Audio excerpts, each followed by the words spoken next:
ہاں جی، پہلا سوال ہے، پچھلے دنوں رمضان مبارک میں ایک نجی چینل پر حنفی بریلوی علماء اور حنفی دیوبندی علماء کی جانب سے امت کے سامنے ایک نیا عقیدہ لایا گیا ہے کہ نبی صلی اللہ علیہ وآلہ وسلم کی قبر مبارک اللہ تعالیٰ کے عرش سے بھی افضل ہے، وَلِعَوْذُ بِاللَّهِ تعالیٰ۔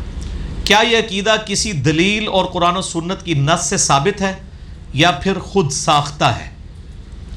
یقیناً جی، یہ عقیدہ جو ہے وہ خود ساختہ ہی ہے، قرآن و سنت کی کوئی دلیل اس کے پیچھے کھڑی نہیں ہے، اور یہ مجھے پتہ ہے، میں نے یہ خود بھی چینل کے اوپر کلپ دیکھا، اور پھر اس کلپ کے اندر جو علماء لاجواب ہوئے، کوئی دلیل سامنے نہیں لا سکے، ان کی سپورٹ پہ، بیک اپ پہ بعد میں اور ان کے مسلک کے علماء نے باقاعدہ کلپ بنائے اس کا جواب دینے کے لیے، کیونکہ ان کو یہ بات پتہ چل گئی اب یہ پبلک میں عقیدہ آ گیا ہے۔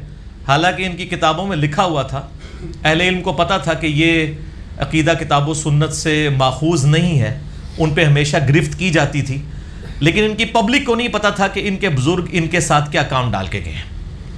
اسی لیے تو پھر میں کہتا ہوں نہ میں وہابی، نہ میں بابی، نہ میں ہوں مسلم علم و کتابی، نہ ہم وہ سو کالڈ ایک گالی رکھی ہوئی ہے ادبی، کسی کو کوئی بات روٹین سے ہٹ کے سن لے تو کہتے ہیں یہ وہابی ہو گیا۔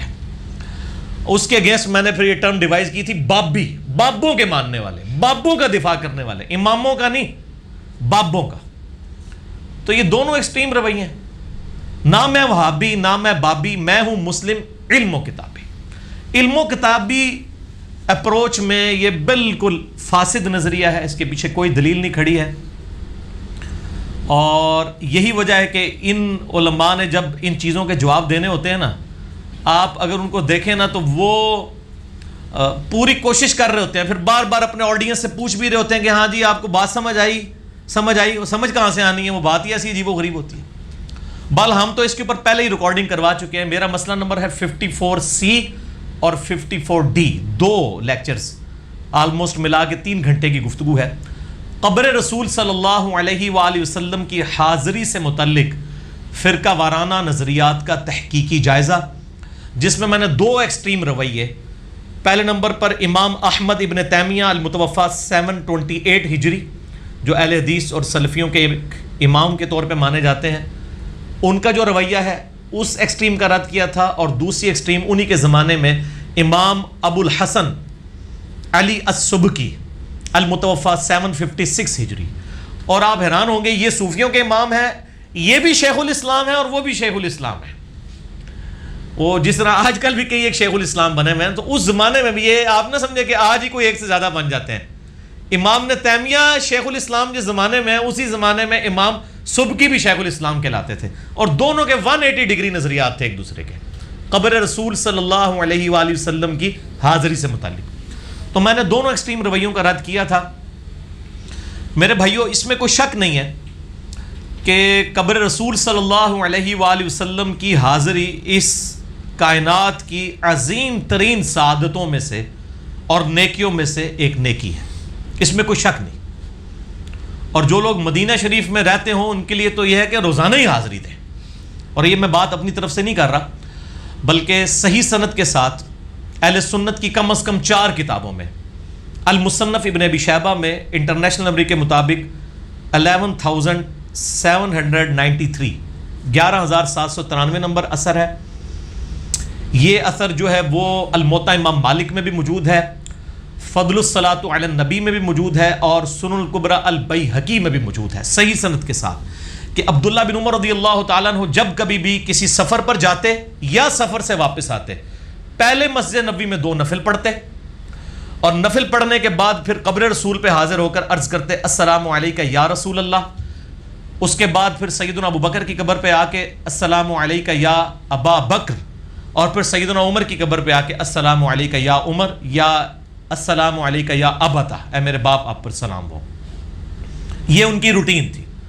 تو یہ سعادتوں میں سے ایک سعادت ہے جو عبداللہ بن عمر رضی اللہ تعالیٰ عنہ علیہ السلام مسلسل حاصل کیا کرتے تھے، اور آپ رضی اللہ تعالیٰ عنہ کی وجہ سے یہ امت کے اندر اس حوالے سے چیز پہنچی۔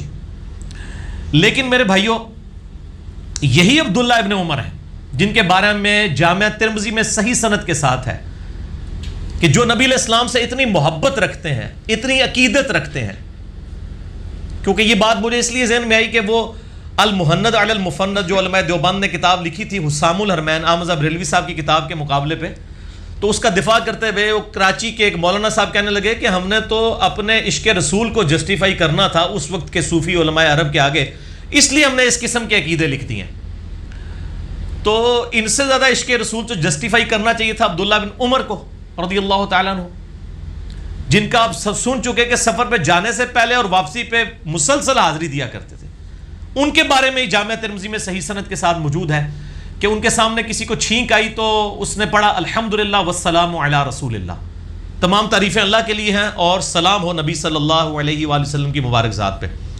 تو انہوں نے کہا میں بھی کہتا ہوں الحمدللہ والسلام علی رسول اللہ، لیکن چھینک کے اوپر ہمیں نبی صلی اللہ علیہ وآلہ وسلم نے یہ تعلیم نہیں فرمایا، تم صرف کہو الحمدللہ. تم نے والسلام علی رسول اللہ ساتھ کیوں پڑھا؟ اب وہ آج کا مسلمان ہوتا تو کہتا جی تسی نبی دے گستاخ ہو، تسی درود شریف نو نہیں مندے، ہم نے کوئی گناہ کا کام کر لیا اگر اذان کے ساتھ ایڈ کر لیا. لیکن اس زمانے میں یہ کیڑے لوگوں کے دماغ میں نہیں تھے، ورنہ تو وہ کہتے کہ عبداللہ بن عمر آپ درود شریف کے ہی منکر ہیں. ان کو پتا تھا کہ جتنا نبی علیہ السلام نے تعلیم فرمایا ہے اس کے اندر غلو کرنا یہ بدعت کے اوپر مبنی ہے. وَكُلَّ بِدْعَةٍ ضَلَالَةٍ وَكُلَّ ضَلَالَةٍ فِي النَّارِ، سنن نسائی میں حدیث ہے صحیح سند کے ساتھ. ہر بدعت گمراہی ہے اور گمراہی دوزخ میں لے کے جانے والی ہے. یہ چھوٹا معاملہ نہیں ہے. عشق کا نام دے کے تو گمراہیاں پھر پھیلا دیتے ہیں. تو وہ کراچی کے مولانا صاحب کو میں سن رہا تھا، مجھے بڑا افسوس ہوا کہ یہ لوگ علم کے نام کے اوپر بے زبان انسانوں کو سامنے بٹھا کے، بے زبان بھی کہنا چاہیے اور یہ کہنا چاہیے جن کی عقل بھی معاف کی ہوئی ہے ان لوگوں نے، ان کو سامنے بٹھا کے کیسی باتیں بتا رہے ہوتے ہیں اور پھر بار بار میں کہہ رہے ہیں لگتا ہے نہیں سمجھ آئی. وہ سمجھ کہاں سے آنی؟ وہ سمجھانے والے کو بھی نہیں پتا کہ میں کیا سمجھا رہا ہوں. تو ظاہر سمجھ کہاں آنی کسی کو جب آپ بغیر دلیل کے، جس کو پنجابی میں کہنا چھڑولنا چھوڑ رہے ہو گپ چپ، تو کہاں سے سمجھ آنی ہے؟ تو یہ عبداللہ بن عمر رضی اللہ تعالیٰ عنہ نے امت کو ایک عقیدہ دیا. اور یہ لوگ جب بات کر رہے ہوتے ہیں تو ایسے بات کرتے ہیں نہیں جی نہیں یہ فروعی مسئلہ ہے، اگر آپ یہ عقیدہ رکھ لیں کہ قبر رسول اللہ کے عرش سے افضل ہے تو ٹھیک ہے، میرا تو یہی عقیدہ ہے، آپ نہیں رکھنا چاہتے تو ٹھیک ہے، آپ کی مرضی.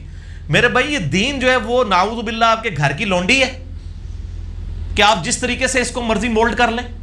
یہ فروع کا مسئلہ ہی نہیں ہے.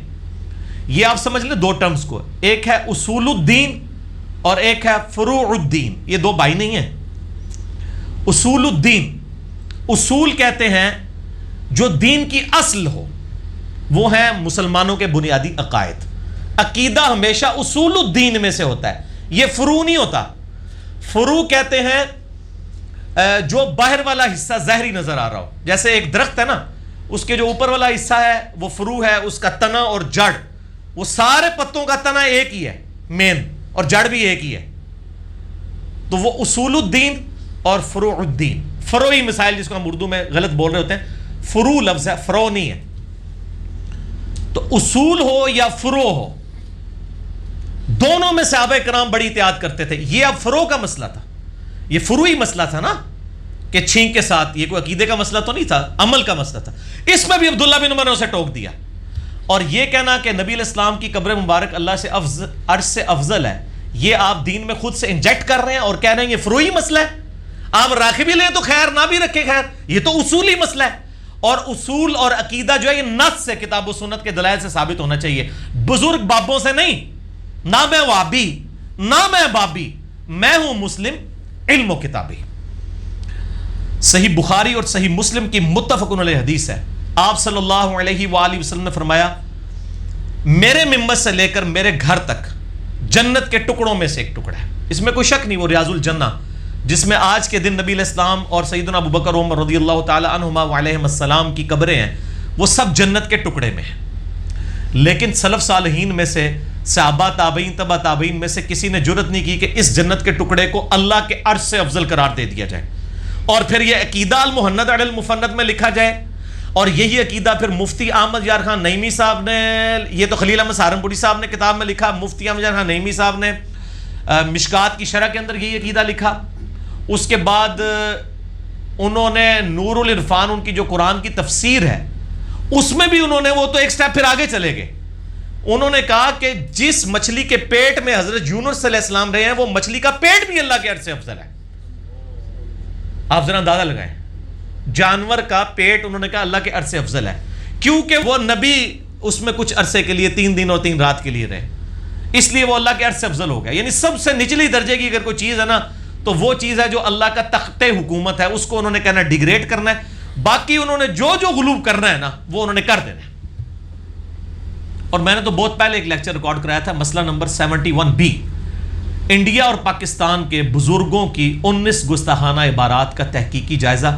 اس میں نے المہند علی المفند کی اس عبارت کا اور مفتی احمد خان نعیمی صاحب کی عبارت کا علمی محاسبہ کیا تھا, اور اس پہ ایک ریسرچ پیپر بھی ہماری ویب سائٹ پہ رکھا ہے, اندھا دھند پیروی کا انجام.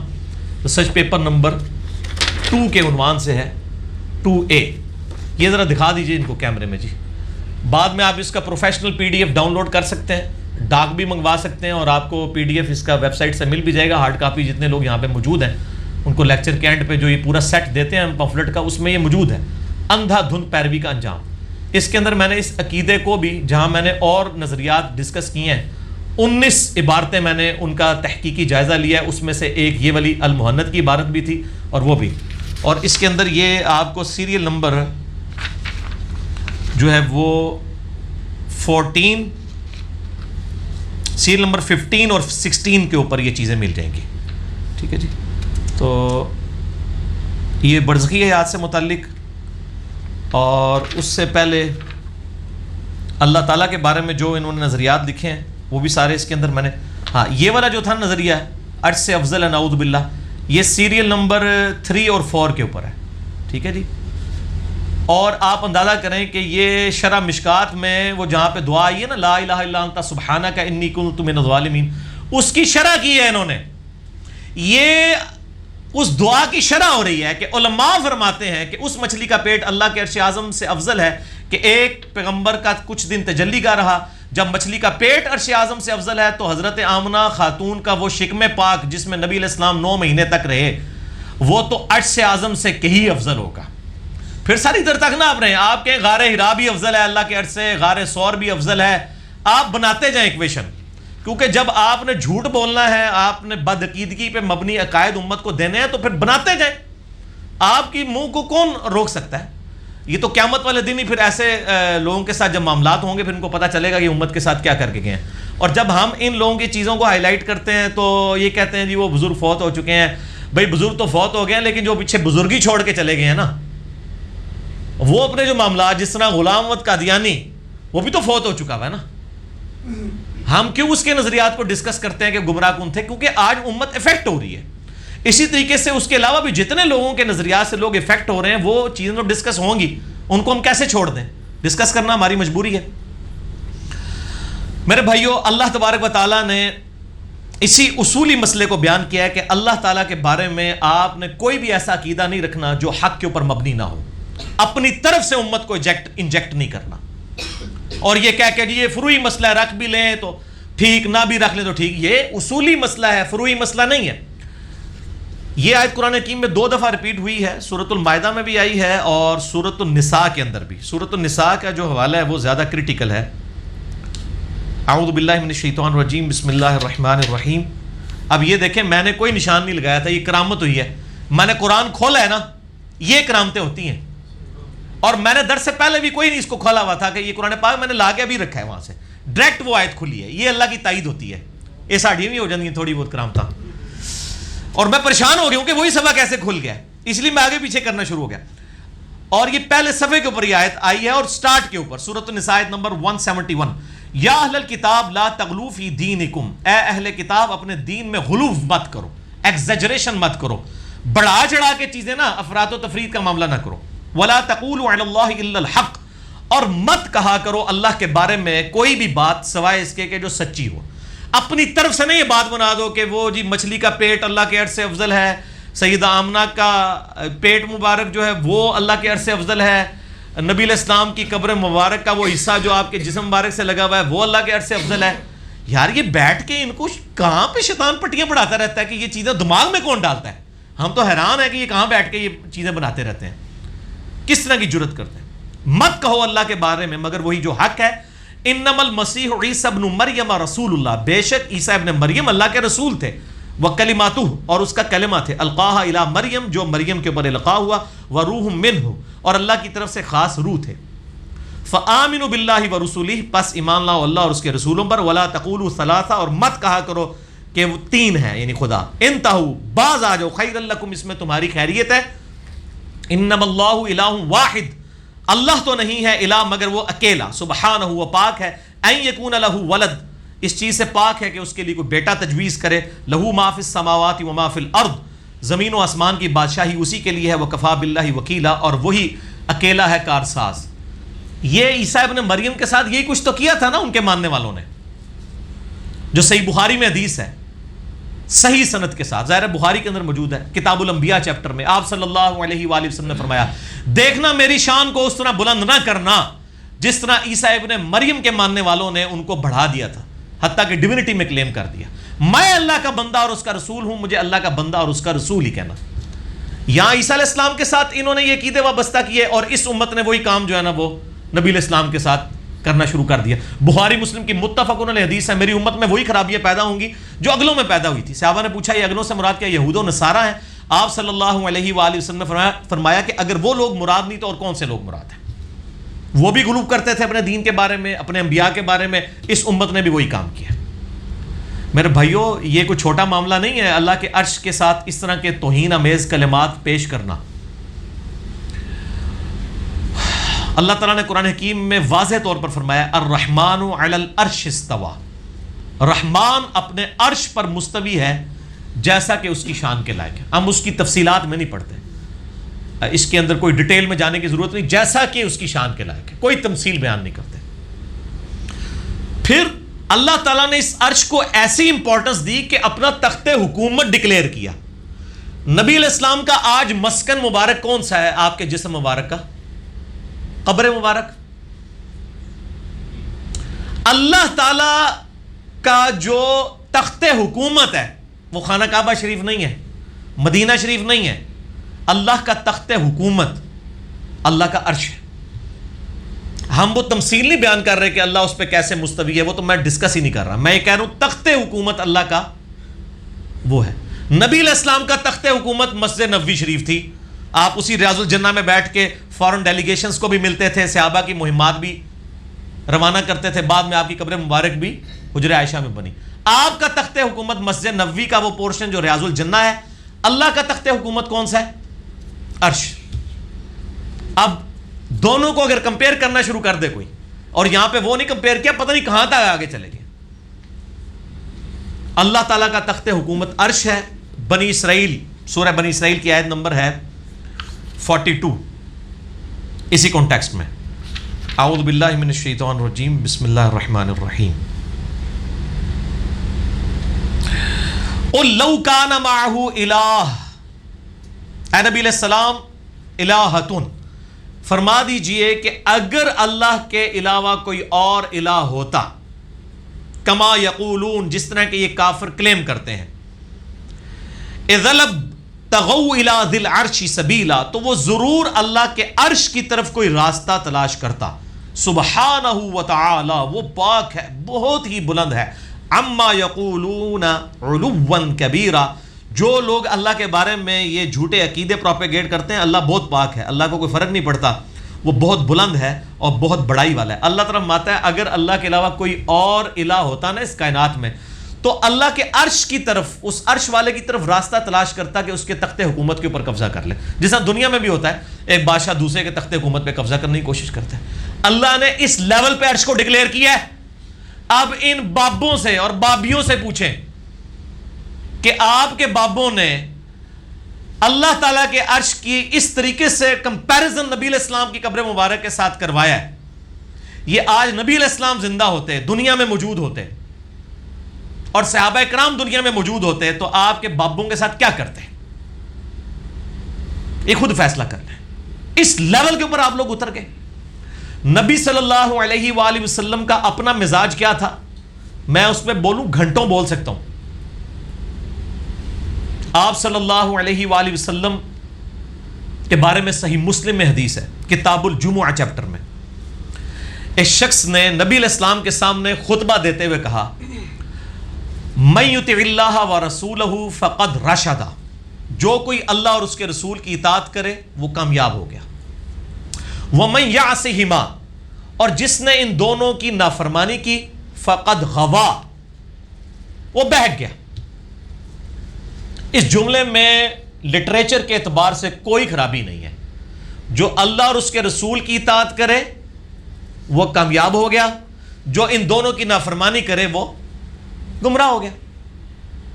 اس میں کوئی لٹریچر کی خرابی ہے، آؤٹ آف کانٹیکسٹ بھی نہیں، لیکن نبی علیہ السلام نے جب یہ سنا آپ فرمایا بئس الخطیب انت، کتنا برا خطیب ہے تو نے یہ کیوں کہا کہ ان دونوں کی اطاعت؟ تجھے کہنا چاہیے تھا وَمَن يَعْصِ اللَّهَ وَرَسُولَهُ، جو اللہ اور اس کے رسول کی نافرمانی کرے۔ وہ آگے سے کہہ سکتا تھا یا رسول اللہ، میں نے یہ بات پہلے کر لی ہے نا کہ جو اللہ اور اس کے رسول کی اطاعت کرے وہ کامیاب ہوا، میں نے اللہ رسول کو پہلے ہی الگ کر لیا ہے، اب دوسری دفعہ تو لٹریچر میں کرنے کی ضرورت ہی نہیں ہے، جو ان دونوں کی نافرمانی کرے۔ لیکن نبی علیہ السلام کو اس نے یہ جواب نہیں دیا، اس لیے کہ اس کو پتا تھا کہ یہ امام الموحدین ہیں اور یہ کتنا کرٹیکل ایشو ہے۔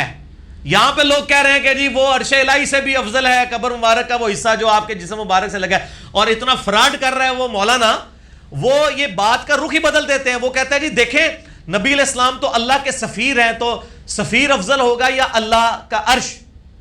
بھائی نبی علیہ السلام کا تو کمپیریزن ہی نہیں ہو رہا عرش کے ساتھ، آپ کر رہے ہیں۔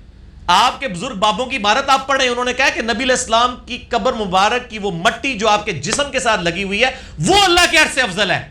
نبی علیہ السلام کو انہوں نے اللہ کے عرش سے افضل نہیں کہا۔ بات کا رخ بدل رہے ہیں، دھوکہ دے رہے ہیں لوگوں کو۔ نبی علیہ السلام کو تو سارے اشرف المخلوقات مانتے ہیں، لیکن بات کا رخ بدل دیا۔ اس نے کہا جی نبی کی اہمیت زیادہ ہوتی ہے عرش سے، نبی کے ساتھ تو کمپیریزن ہی نہیں آپ لوگ کر رہے ہیں۔ آپ کے بزرگوں نے لکھا ہے کہ وہ حصہ زمین جو نبی علیہ السلام کی قبر جسم مبارک کے ساتھ لگا ہوا ہے، پھر اس میں بھی جھوٹا ایکسکیوز دیں گے، وہ کہیں گے جی وہ دیکھیں جی وہ اسی مٹی سے نبی علیہ السلام پیدا ہوئے تھے تو نبی علیہ السلام چونکہ افضل ہیں۔ پہلی تو بات ہے یہ آپ کا دعوی باطل ہے، کسی حدیث میں نہیں لکھا ہوا کہ جو آپ کی قبر ہوتی ہے اسی مٹی سے آپ بنے ہوئے ہوتے ہیں، پہلا ہے ہی جھوٹ ہے یہ۔ دوسرا یہ ہے کہ نبی علیہ السلام جس مبارک مٹی سے بن گئے، بس وہی مٹی آپ صلی اللہ علیہ وآلہ وسلم کی وہ مٹی، وہ آپ کا جسم مبارک وہی افضل ہو سکتا ہے باقی ساری مٹی سے جو پیچھے بچ گئی، جو جسم کے ساتھ ٹچ کر رہی ہے، وہ کیسے افضل ہے؟ ورنہ تو ساتھ ابو بکر عمر کی قبریں بھی ہیں، پھر تو ان کی مٹیاں بھی اللہ کے عرش سے افضل ہو جائیں گی۔ میں آپ کے ساتھ انجینئرنگ کروں گا، جب آپ اس لیول کے اوپر جھوٹے عقیدے پروپیگیٹ کریں گے نا تو تانوں انجینئر لڑیا ہوا جائے۔ میں کراں گا انجینئرنگ تواڈے عقیدے نال، اینو کہندے نے انجینئرنگ، ایک ایک پیج پرزہ کھول کے سامنے رکھ دینا کہ اگر یہ جواب دیں گے تو ہم یہ جواب دیں گے، تم یہ جواب دو گے ہم یہ جواب دیں گے، یہاں تک کہ تم اپنے مروں کو بھی زندوں کو بھی اکٹھا کر لو اور جنوں ان سب کو اکٹھا کر لو، اس بد عقیدگی کو جسٹیفائی نہیں کر سکو گے۔ میں نے ہر بات کا جواب دے دیا، اگر وہ یہ کہیں تو میں یہ کہوں گا، ورنہ تو پورا ریاض الجنہ، پوری زمین، آج تک تو کسی مسلمان نے یہ جرت نہیں کی کہ وہ کہہ دے کہ جنت جو ہے وہ اللہ کے عرش سے افضل ہے، اور وہ ریاض الجنہ جو زمین کا ٹکڑا ہے اور جنت کا ٹکڑا ہونے کی وجہ سے زمین کے ساتھ ہے، لیکن ہے تو اسی جنت کا ٹکڑا ہے، تو اس جنت کے بارے میں کبھی کسی نے کلیم کیا ہے؟ پھر روند مارتا ہے نہیں ہم نبی علیہ السلام کی بات کر رہے ہیں، نہیں نہیں نہیں، جھوٹ نہ بولیں میرے بھائی، لوگ پڑھے لکھے ہیں، المہند بازار سے جا کے خرید لیں گے، نہیں تو ہمارا پمفلٹ ڈاؤن لوڈ کر کے لوگ پڑھ لیں گے جو آپ نے جھوٹ بولے ہوئے ہیں۔ نبی علیہ السلام نے اس کو ڈانٹا اور کہا کتنا برا خطیب ہے تو۔ مسلم شریف میں تو یہیں تک حدیث ہے، ابو داؤد میں آگے الفاظ ہے قم، اٹھ، اذهب، دفع ہو جائے یہاں سے۔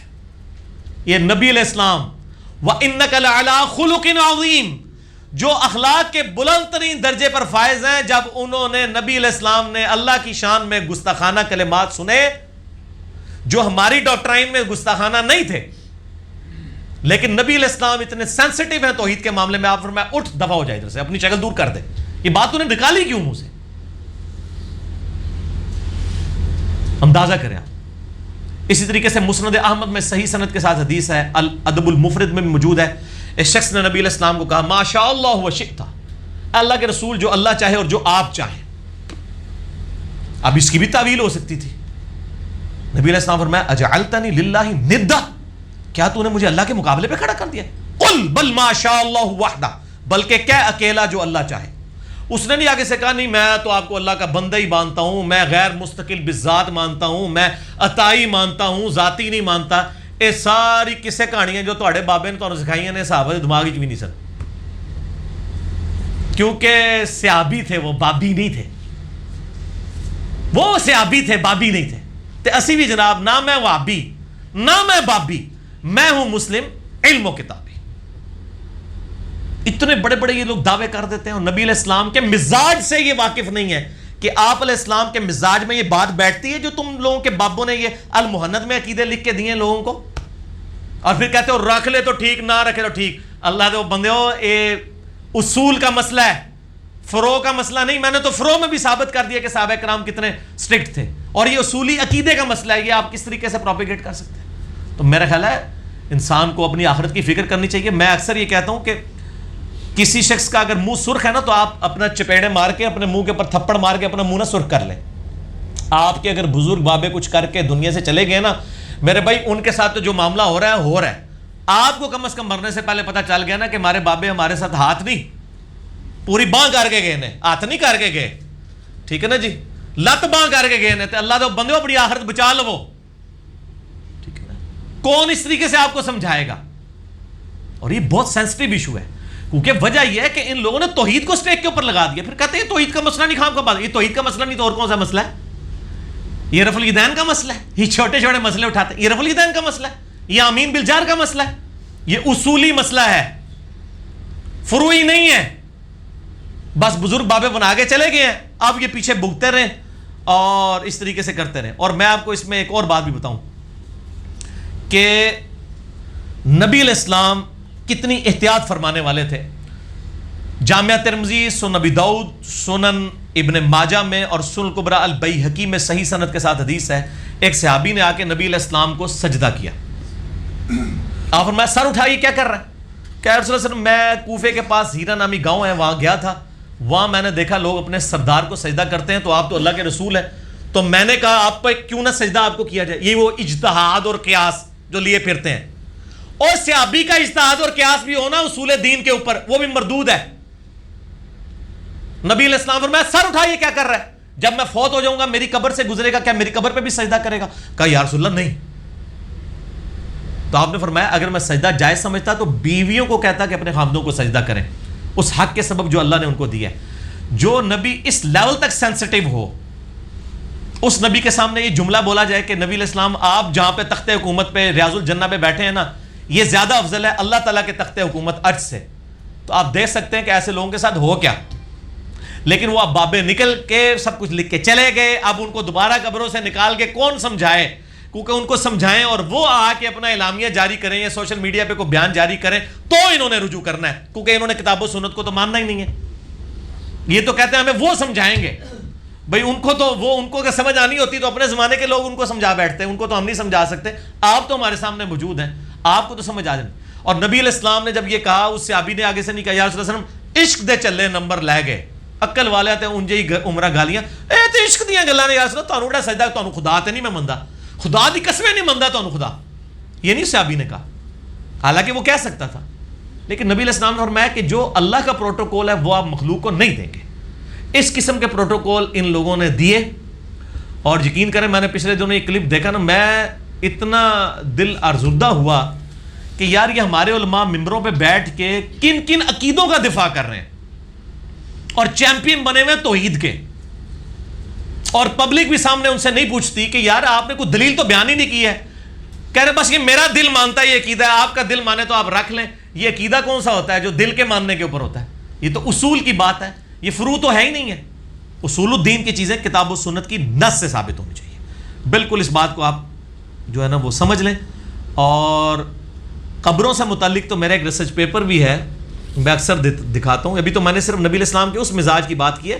یہ قبر مبارک کو جو اللہ کے عرش سے افضل کہہ رہے ہیں، ان کو پتہ ہی نہیں کہ قبر کے بارے میں تو اسپیسیفکلی نبی علیہ السلام کیا باتیں ارشاد فرما کے گئے ہوئے ہیں، صرف اسپیسیفکلی قبر مبارک سے متعلق کہ میری قبر کے ساتھ اس قسم کے عقیدے نہیں وابستہ کرنے. یہ ریسرچ پیپر آپ ڈاؤن لوڈ کر کے پڑھیں تو آپ کو پتہ چلے. یہ ریسرچ پیپر دکھائیے جی.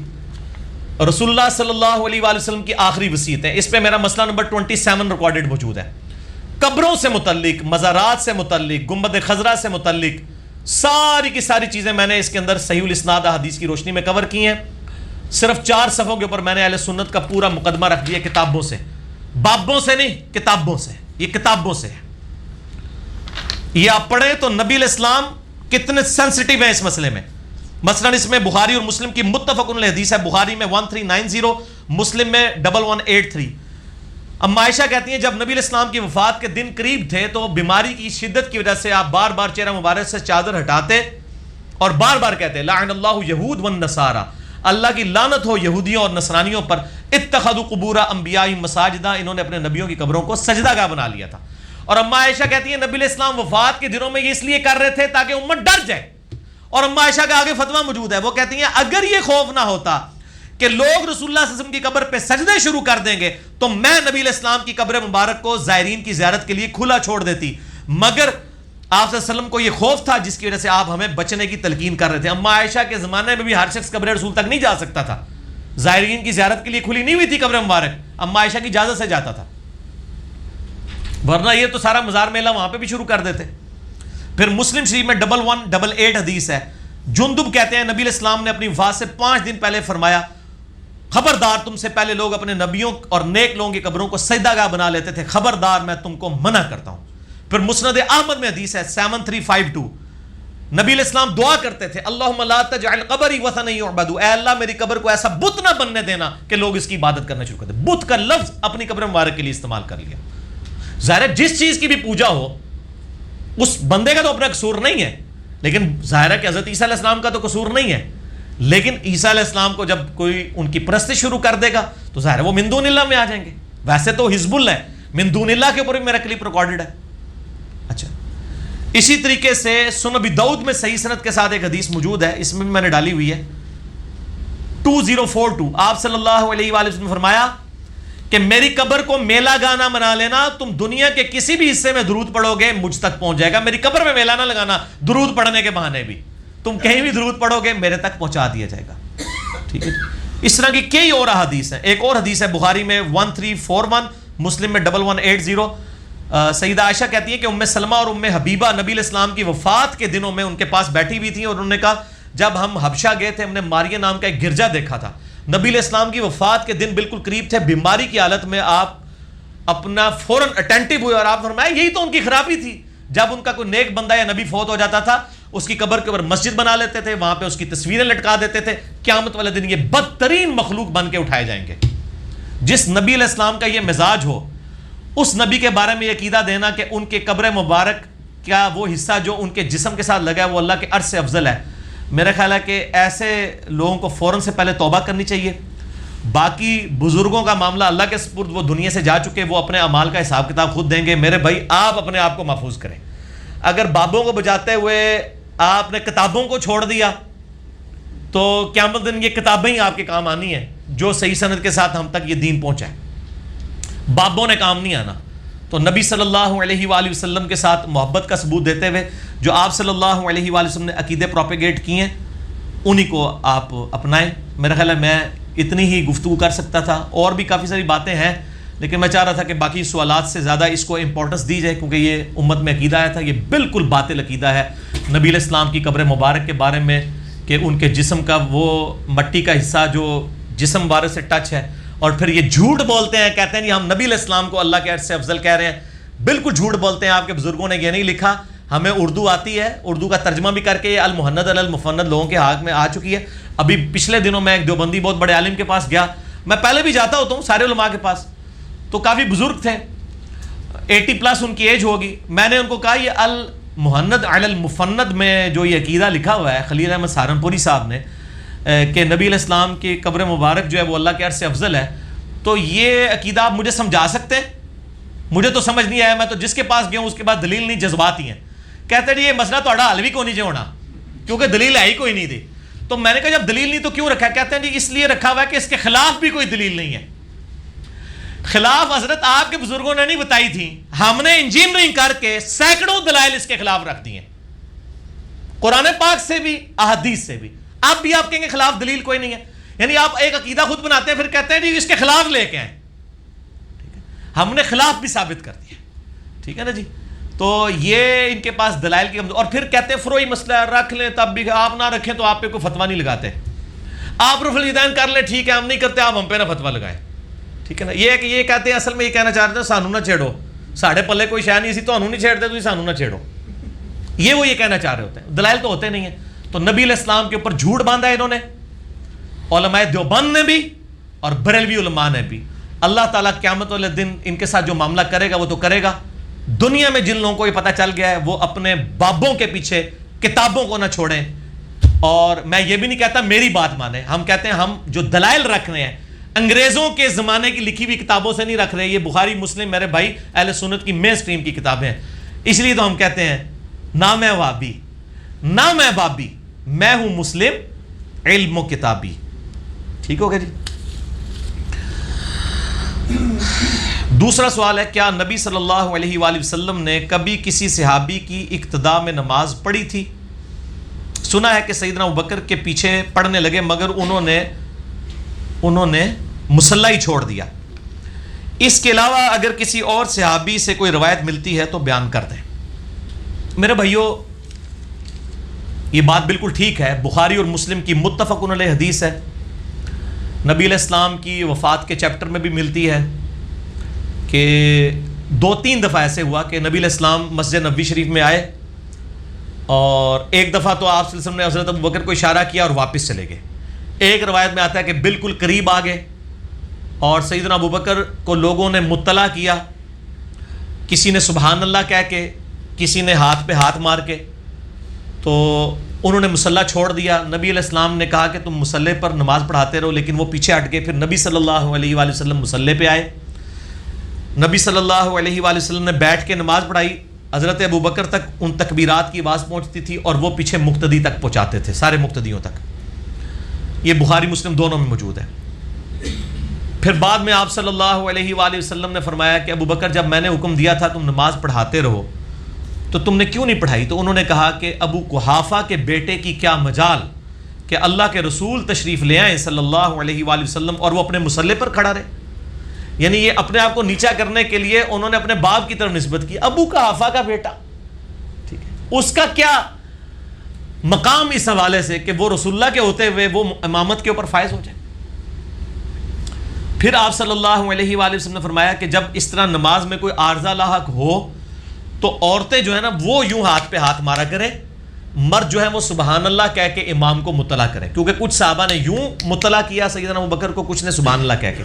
تو آپ نے فرمایا یہ ہاتھ پہ ہاتھ مارنا جو ہے یہ عورتوں کے لیے ہے، مردوں کے لیے سبحان اللہ کہنا ہے. یہ مسئلہ بھی آپ نے کلیئر کیا. تو سیدنا ابوبکر کے پیچھے تو آپ صلی اللہ علیہ وآلہ وسلم نے کبھی نماز نہیں پڑھی کیونکہ انہوں نے ہر دفعہ ہی مصلی چھوڑ دیا. البتہ اس روئے عرض پہ ایک شخص ایسا ہے کہ جس کے پیچھے نبی صلی اللہ علیہ وآلہ وسلم نے نماز پڑھی ہے. بلکہ اگر کہا جائے اس روئے عرض پہ کوئی غیر نبی ایسا نہیں ہے کہ جس کے پیچھے کسی نبی نے نماز پڑھی ہو سوائے ایک شخص کے، اور وہ ہیں سیدنا عبد الرحمن بن عوف رضی اللہ تعالی عنہ وعلیہ السلام. ان کے پیچھے آپ صلی اللہ علیہ وآلہ وسلم نے نماز پڑھی.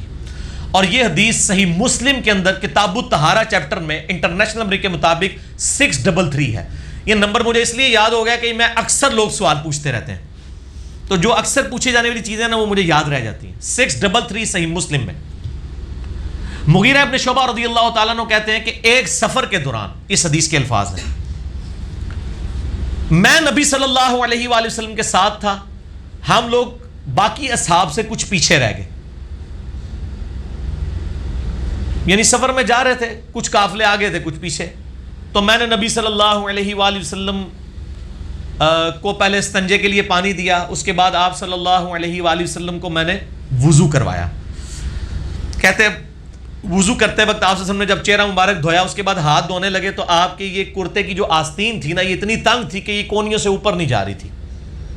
تو آپ صلی اللہ علیہ وسلم نے اپنا کرتا مبارک اس کی آستینیں یوں نکال کے نا کرتا مبارک اوپر رکھا اور گریبان سے ہاتھ باہر نکال کے پورے دھوئے.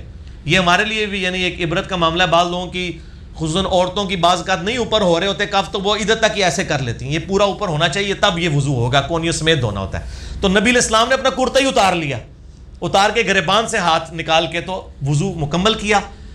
اور پگڑی آپ نے پہنی تھی تو آپ نے پگڑی نہیں اتاری بلکہ پگڑی کے اوپر ہی سر کا مسح کر لیا. پھر سیدنا مغیرہ ابن شعبہ کہتے ہیں کہ میں آپ سے کے موزے اتارنے لگا. آپ نے پہنے ہوئے تھے موزے، تو کہا کہ انہوں نے فرمایا آپ صلی اللہ علیہ وآلہ وسلم نے کہ میرے موزوں کو چھوڑ دو، میں نے یہ طہارت کی حالت میں پہنے تھے، کیونکہ جب آپ ایک دفعہ وضو کر کے موزے یا جرابے پہن لیں، مسافر 3 دن اور 3 رات تک، صحیح مسلم میں آتا ہے 639 نمبر حدیث میں کہ وہ مسح کر سکتا ہے، اور مقیم جو ہے 1 رات اور 1 دن تک۔ تو وہ کہتے ہیں کہ وہ پھر اسی پہ آپ صلی اللہ علیہ وسلم نے مسح کیا۔ پھر ہم آ کے جب قافلے سے ملے تو نماز پہلے ہی کھڑی ہو چکی تھی اور عبد الرحمن بن عوف امامت کروا رہے تھے، تو صحابہ کرام نے سبحان اللہ کہہ کے ان کو متوجہ کیا، لیکن نبی علیہ السلام نے پھر عبد الرحمن بن عوف کو بھی اشارہ فرمایا کہ وہ نماز پڑھاتے رہے۔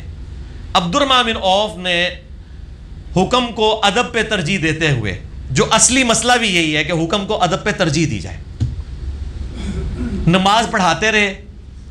نبی صلی اللہ علیہ وآلہ وسلم نے ان کے پیچھے نماز پڑھی، لیکن آپ صلی اللہ علیہ وآلہ وسلم کی 1 رکعت چھوٹ گئی تھی۔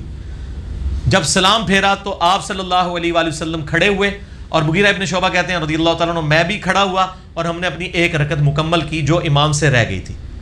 یہ واقعہ صحیح مسلم میں 633 نمبر حدیث میں موجود ہے۔ ایک واحد صحابی ہیں عبد الرحمن بن عوف جن کے پیچھے نبی صلی اللہ علیہ وآلہ وسلم نے نماز پڑھی ہے، باقی حضرت جبرائیل علیہ السلام کے پیچھے پڑھی، لیکن جبرائیل علیہ السلام بھی غیر نبی نہیں ہیں، وہ فرشتوں کے پیغمبر ہیں، وہ ایک الگ معاملہ ہے، اور وہ بھی فرشتوں کے پیغمبر ہیں، وہ غیر نبی نہیں ہیں، وہ نبی ہیں، فرشتوں کے نبی ہیں، پیغمبر ہیں۔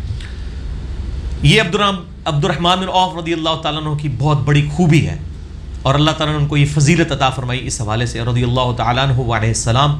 اللہ تعالیٰ قیامت والے دن ہمیں آپ صلی اللہ علیہ وآلہ وسلم، آپ کے صحابہ، آپ کے اہل بیت کا ساتھ نصیب فرمائے۔ اچھا ادھر میں ضمناً ایک مسئلہ عرض کر دوں، یہ 633 نمبر حدیث ہے نا، اس کے بعد 5-6 حدیثیں آپ آگے جائیں گے تو 639 نمبر حدیث ہے، اور 640 اور 641 کنزیکٹیو 3 حدیثیں ہیں کہ ام عائشہ رضی اللہ تعالیٰ عنہ و سلام اللہ علیہا، ان سے کسی نے آگے پوچھا کہ یہ جو موزوں پہ مسح کی مدت کتنی ہے، تو انہوں نے کہا تم علی ابن ابی طالب کے پاس جاؤ، ان کا زیادہ وقت نبی علیہ السلام کے ساتھ سفر و حضر میں گزرتا تھا، وہ تمہیں مسئلہ بتائیں گے۔ آپ حیران ہوں گے کہ بیوی اماں عائشہ ہیں، لیکن وہ یہ کہہ رہی ہیں کہ نبی علیہ السلام کے ساتھ زیادہ وقت علی کا گزرتا ہے، وہ تمہیں یہ مسئلہ بتائیں گے، کیونکہ سیدہ عائشہ تو سفر میں حضور کے ساتھ اسی وقت ہوتی تھی جب آپ کے نام قرہ نکلتا تھا، آپ تو قرہ ڈالتے تھے، بخاری میں آتا ہے، کبھی کسی بیوی کے نام نکلا کبھی کسی، لیکن مولا علی تو ہر سفر میں آپ کے ساتھ ہوتے تھے سوائے ایک تبوک کے موقع پر، وہ ایک ایکسٹرا آرڈنری آپ صلی اللہ علیہ وسلم نے، بخاری مسلم میں آتا ہے، کیا اے علی تو اس پہ راضی نہیں ہے کہ تیری میرے ساتھ وہی نسبت ہے جو موسیٰ کے ساتھ ہارون کی تھی، مگر میرے بعد کوئی نبی نہیں ہے۔ تو غزوہ تبوک کے موقع پر جب خلیفہ چھوڑ کے گئے تو حضرت علی رو پڑے کہ میں یہ پہلا اور آخری موقع تھا کہ حضور کے ساتھ کسی جنگ میں نہیں ہوں، تو آپ نے پھر آپ کے لیے اتنی بڑی فضیلت ارشاد فرمائی۔ تو اس حدیث میں آتا ہے ام عائشہ نے کہا علی ابن ابی طالب کے پاس جاؤ، ان کا زیادہ وقت نبی علیہ السلام کے ساتھ گزرا ہے، وہ تمہیں بتائیں گے۔ تو مولا علی نے پھر کہا علیہ السلام کہ نبی صلی اللہ علیہ وآلہ وسلم نے مقیم کے لیے 1 دن اور 1 رات یعنی 24 گھنٹے اور 5 نمازیں بن گئی، اور مسافر کے لیے 3 دن اور 3 رات تک، ایک دفعہ وضو کرنے کے بعد اگر کوئی پگڑی یا موزہ پہن لیتا ہے، مسافر کے لیے 3 دن اور 3 رات 72 گھنٹے تک، اور مقیم کے لیے 24 گھنٹے تک اجازت مرحمت فرمائی ہے کہ وہ ایک دفعہ وضو کر کے اگر موزہ پہن لے یا جراب پہن لے، دونوں چیزیں ثابت ہیں، تو وہ مسح کر سکتا ہے، اس کو دوبارہ پاؤں دھونے کی ضرورت نہیں، اور پگڑی پہ بھی مسح کر سکتا ہے۔ اور اسی کے تحت میرا بھی یہ اجتہاد ہے کہ جو عورتیں ایک دفعہ وضو کر کے حجاب پہن لیں، اس کے بعد اگلے وضو کے لیے ان کو سر سے حجاب اتارنے کی ضرورت نہیں، وہ اسی کے اوپر مسح کر سکتی ہیں، یعنی نبی علیہ السلام سے یہ چیز اس حوالے سے ثابت ہوگی۔ اگلا سوال ہے، سنن ابی داؤد میں ایک حدیث ہے کہ نبی صلی اللہ علیہ وآلہ وسلم دعا مانگنے کے بعد چہرہ مبارک پر ہاتھ پھیرتے تھے، علماء عرب اسے ضعیف کہتے ہیں، اور چہرے پر ہاتھ پھیرنے کو بدعت بھی کہتے ہیں، اس حوالے سے آپ کا کیا موقف ہے؟ بالکل غلط کہتے ہیں جی علماء عرب، اور یہ جو حدیث ہے نا ابو داؤد میں، یہ تو واقعی ضعیف ہے، جو مرفوع روایت ہے کہ آپ صلی اللہ علیہ وآلہ وسلم دعا کے بعد اپنے چہرے پہ ہاتھ پھیرا کرتے تھے، یہ روایت اصول محدثین پر ضعیف ہے، لیکن ضروری نہیں ہوتا کہ جو روایت ضعیف ہو اس کی کوئی اور صحیح سند موجود نہ ہو، اس کی صحیح سند بھی موجود ہے۔ اس حوالے سے موقوفاً امام بخاری کی ایک کتاب ہے الادب المفرد، آداب کی کتاب، اس میں انٹرنیشنل نمبر کے مطابق 609 نمبر روایت ہے، یہ بھی اکثر لوگ پوچھتے ہیں اس لیے مجھے زبانی یاد ہے، کہ عبداللہ بن عمر رضی اللہ تعالیٰ عنہ اور عبداللہ ابن زبیر رضی اللہ تعالیٰ عنہ ورضی اللہ عنہم اجمعین، یہ دعا کے بعد چہرے پہ ہاتھ پھیرا کرتے تھے. تو جب 2 صحابہ سے ثابت ہو گئی تو ظاہر ہے کہ وہ پھر یہ چیز نبی صلی اللہ علیہ وآلہ وسلم سے بھی انڈائریکٹلی ثابت ہو جائے گی, کیونکہ صحابہ کا عمل جو ہے وہ موقوفاً جب ثابت ہو جاتا ہے اس کے خلاف کوئی بات نہ ملے, لہٰذا اس بات کو آپ بدعت نہیں کہیں گے بلکہ یہ سنت موقوف ہو جائے گی. اور جب سنت موقوف ہے تو وہ مرفوع کے حکم میں ہی داخل ہے, کیونکہ صحابہ کرام جو بھی عمل کیا کرتے تھے وہ نبی صلی اللہ علیہ وآلہ وسلم کی تعلیم فرمانے سے ہی کیا کرتے تھے. ٹھیک ہو گیا جی. اور میں آپ کو اس کے اوپر ایک مزے کی بات بتاؤں کہ مجھے عرب سے ایک دفعہ فون آیا ایک بھائی کا, وہ کہنے لگے کہ جی یہ روایت جو ہے وہ چہرے پہ ہاتھ پھیرنے والی تو ضعیف ہے. میں نے کہا جی ہم نے کبھی اس کو دلیل کے طور پہ بھی نہیں پیش کیا, تو آپ کس طرح کہتے ہیں کہ چہرے پہ ہاتھ پھیرنا بدعت ہے؟ انہوں نے کہا جی ہمارے استاد ہیں عرب کے نا, وہ کہتے ہیں. میں نے ان کو کہا الادب المفرد میں امام بخاری صحیح سند سے روایت لے کے آئے. یہ روایت ہم نے جب ان کو بھیجی نا, اور اس کی سند صحیح بخاری کی سند کے اوپر صحیح ہے کہ عبداللہ بن عمر اور عبداللہ ابن زبیر چہرے کے اوپر ہاتھ پھیرا کرتے تھے دعا مانگنے کے بعد. اب آپ اس بندے کی تعصب دیکھیں, اس نے اس حدیث میں ایک راوی کے اوپر جرح کر دی کہ یہ راوی صحیح نہیں ہے, حالانکہ وہ بخاری کا راوی تھا اور اس راوی سے اسی سند کے اوپر بخاری میں حدیثیں موجود تھیں. میں نے اس کو پھر 12 حدیثیں صحیح بخاری سے بھیجی اسی سند پہ جو الادب المفرد کی سند تھی. ہمارے لیے کو مسئلہ مکتبۃ الشاملہ میں ڈالا, وہ 12 سندیں کھل گئیں. اس نے پرنٹ آؤٹ نکال کے علامہ صاحب کے سامنے رکھا, وہ کہنا یہ ایک اور تو بھیجتا ہے. ہاں انجینئر اللہ نے ایک چھوڑا ہوا ہے سب کانٹیننٹ, ٹھیک ہے نا جی, انجینئرنگ کرنے واسطے. ان کا جی وہ انجینئر صاحب کہتے ہیں یہ 12 حدیثیں بخاری کی, یہ بھی ضعیف کہو. پھر اب بخاری کو کون ضعیف کہہ سکتا ہے؟ تو وہ خاموش ہو گیا. بات اس نے مانی کوئی نہیں, لیکن خاموش ہو گیا. ہمارے لیے اتنی بھی کامیابی ہے, ہم کسی کو اتنا شرمندہ نہیں کرتے کہ وہ بات مانے, کیونکہ جب تک ہماری داڑھی سفید نہیں ہو جاتی اور ہم ان کے بزرگوں پہ ایمان نہیں لے آتے, صرف داڑھی سفید ہونے سے بھی نہیں بات چلے گی. ان کے بزرگوں پہ ایمان نہیں لے آتے اس وقت تک انہوں نے ہماری بات نہیں ماننی. ٹھیک ہے, تو ان کو ہم منوانا بھی نہیں چاہتے, کیونکہ یہ تو آٹے میں نمک ہے. ہم ان کی پبلک کو بات بتانا چاہتے ہیں. جو آٹا ہے وہ بات سننے کے لیے بھی تیار ہے, یہ جو نمک ہے نا یہ بات ماننے کے لیے تیار نہیں ہے. تو انشاءاللہ یہ نمک گھول رہا ہے اور گھول جائے گا انشاءاللہ تعالی. تو وہ اس کے بعد وہ خاموش ہو گئے. بال پاکستان میں اہل حدیثوں نے بڑی عقل مندی کی ہے. جو دارالاسلام نے نماز نبوی چھاپی ہے اس میں باقاعدہ کرٹیکلی اس کو یعنی لکھا ہے کہ یہ سنت ہے, چہرے پہ ہاتھ پھیرنا بدعت نہیں ہے, صحابہ کی سنت ہے. اور شیخ زبیر زئی صاحب نے مشکات کی 2ری جلد میں کتاب الدعا چیپٹر کے اندر, کتاب الدعوات چیپٹر میں جب یہ حدیث آئی کہ نبی علیہ السلام چہرے پہ ہاتھ پھیرتے تھے دعا کے بعد, تو نیچے لکھا فٹ نوٹ پہ یہ روایت ضعیف ہے, لیکن ساتھ ہی لکھا کہ صحیح سند کے ساتھ عبداللہ بن عمر اور عبداللہ ابن زبیر سے یہ ثابت ہے کہ وہ چہرے پہ ہاتھ پھیرا کرتے تھے, لہٰذا یہ سنت ہے. کیونکہ جب صحابہ سے ثابت ہو جائے گی وہ سنت ہے, جب تک کہ کوئی صحابی اس کی مخالفت نہ کر دے. لہٰذا علماء عرب کا یہ موقف باطل ہے کہ نعوذ باللہ یہ بدعت ہے. اگلا سوال ہے, ہمارے امام مسجد صاحب کہتے ہیں کہ موبائل فون پر قرآن پڑھنے سے ثواب نہیں ملے گا کیونکہ یہ قرآن نہیں ہے موبائل ہے. ان کو کیسے سمجھائیں؟ میرے بھائی ان کو انجینئرنگ کر کے سمجھائیں. آپ یہ دیکھ لیں ہمارے امام مسجدوں کا لیول, وہ کہہ رہے ہیں آپ جو موبائل میں قرآن پڑھ رہے ہیں نا, وہ قرآن تو آپ نے ہاتھ میں نہیں پکڑا ہوا, وہ موبائل پکڑا ہوا ہے. آپ دیکھیں کہ یہ لوگ تعلیمی اعتبار سے کتنا پیچھے رہ گئے ہمارے علماء. ٹھیک ہے نا جی, اسی موبائل کے اوپر کوئی قرات سنے تو وہ کہ نہیں میں نہیں سنوں گا, چونکہ یہ موبائل میں سے قرات آ رہی ہے امام کی, میں نے نہیں سننی کیونکہ امام تو خود ہے ہی نہیں ہے. اے پکی دے انہوں نے اللہ.